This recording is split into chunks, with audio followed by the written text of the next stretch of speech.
нотлог геймтэрүүд гэх юм бол нэгдүгээр улирлын байдлаар бол энэ цахим залилангийн 21 гомдол мэдээлэл цагдаагийн байгууллага бүртгэгдсэн. Нийт 223.5 сая төгрөгийн хохиролтой ийм хэрэгүүд бүртгэгдсэн байна.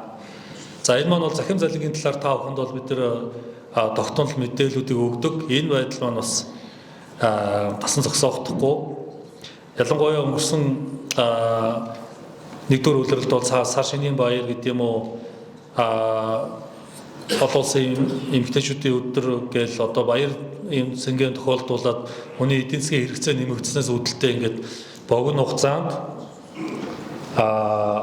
мөнгө олох ийм хэрэгцээ шаардлагатай тулгуурч гэмтэргүүд бас үлдэгдэг. За ер нь бол одоо энэ янз бүрийн аппликейшн энэ зөвхөн жишээ болгоцсон байгаа. Заавал энэ аппликейшнуд гэж байгаа юм биш. За одоо жишээлбэл одоо зээлийн аппуудаар нэгдүгээр улирлаас 6 гомдлээс 33 сая төгрөгийн хохиролтой. Зээлийн эрх нэмэгдүүлэн танд очсон 6 оронтой кодыг явуулаач гэсэн ийм одоо залилангууд нэмэгдэж байна. Та бүхэн мэдж байгаа Google Translate гэдэг юм уу энэ орчуулгын програмууд бол монгол хэлийг бол одоо ямар ч дөрмийн алдаагүй шахуу ингэж ирүүлдэг болцсон. За та бүхэн ChatGPT хүртэл одоо орчуулга нь бол нэлээд өндөр түвшинд тийм л оюуханаар орчуулдаг болсон. Тэгэхээр яг монгол хүнтэй харьцаж байгаа юм шиг ингэж харьцаж гадны одоо гурвс орноос халдлагууд их ирж байна. За ер нь бол энэ хуурамч мэдээлэлээр төөрөгдүүлж буй Telegram группт хэлсэхгүй байх. Энэ Telegram группууд бол байнга ингээд саналууд ирж идэг. Маш богино хугацаанд мөнгө олъё, ингээд ашигтай олчлоо. Одоо сүүлийн үеийн Улаанбаатар хотод үйлдвэж байгаа Telegram залангуудын хувьд бол химэл оюунаар бүтээсэн дуу дүрс ямар ч дурын хүнийг өөрийнх нь дууны тодорхой хэмжээний бичлэг царай ноход өссөн зүйлийг хилүүлж болдог байгаа. Тэгэхээр таны хамаатан садан таньдаг найзууд хинч вэ? Бараж видео колл хийгээд юм уу ингээд залих боломжтой болсон. За Telegram залилан дээр бол яг монгол хүний зурагтай янз бүрийн одоо мөнгө ингээд ажил хийгээд мөнгө оллоо гэдэг ийм саналууд бол их ирдэг. Энийг бол хэлсэхгүй байхыг та бүхэн ажилтнуудаа маш сайн анхааруулах хэрэгтэй. Telegram маяга услах нууцлын тохиргоог хийх гэдэг манай цагдаагийн ерхий газрын захим хуудсууд дээр Telegram-ийн одоо нууцлын тохиргоонууд байгаа. Аюулгүй байдлын тохиргоонууд. Энийг та бүхэн маань хийх хэрэгтэй. Ерөн бол одоо Telegram гэдэг маань өөрөө Оросын холбооны улсад сервертэй ийм одоо апп байгаа. Онцгой шаардлага бол Telegram-ыг ерөн ашиглахгүй байх хэрэгтэй. Өөр бусад одоо аппликейшнуудыг одоо дундын одоо чатууд ашиглах Telegram залилан бол ерөн бол жоохон эрсдэлтэй байгаа гэдгийг бол анхааруулж байгаа.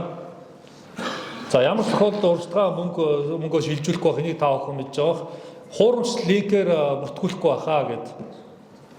За ингээд янз бүрийн ингээд интернет дээр юм уу хувь чатаар ийм линкүүд ирдэг. Энэ линкэнд нэвтэрсэн тохиолдолд та бол халдлагад өртөх бол өндөр эрсдэлтэй болчихж байгаа. Ингээд ингэсэн тохиолдолд таны одоо нууц дугаар, банкны апп, за ишээ банк хамгаалт сайтаа ч гэсэн та бүхний Gmail руу ороод интернет гүйлгээ хийгээд Gmail-ээрээ таны банкны гүйлгээний нууцыг болон нэвтрэх нууцыг солих бүрэн боломжтой.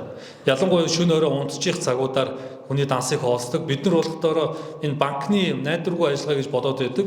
Гэтэл та бүхэн маань хортой програмд нэвтэрснээрээ өөрийнхөө Gmail гэдэг юм уу өөр мэйлүүдэд алдснаар бид нар бүх энэ банкны интернет банкыг бол дандаа имэйлээр ирэх үүсгэж байгаа учраас энүүгээр ингээд бас алдчих өндөр эрсдэлтэй байдаг. Тэгэхээр энэ хортой програмаас сэргийлэх хэрэгтэй. За ажилд ороход бол хувийн мэдээлэл өгөхгүй байх. За энэ хувийн мэдээлэл гэдэг янз бүрийн ингээд анкет бүглүүлж хувийн мэдээллүүдийг нь авдаг.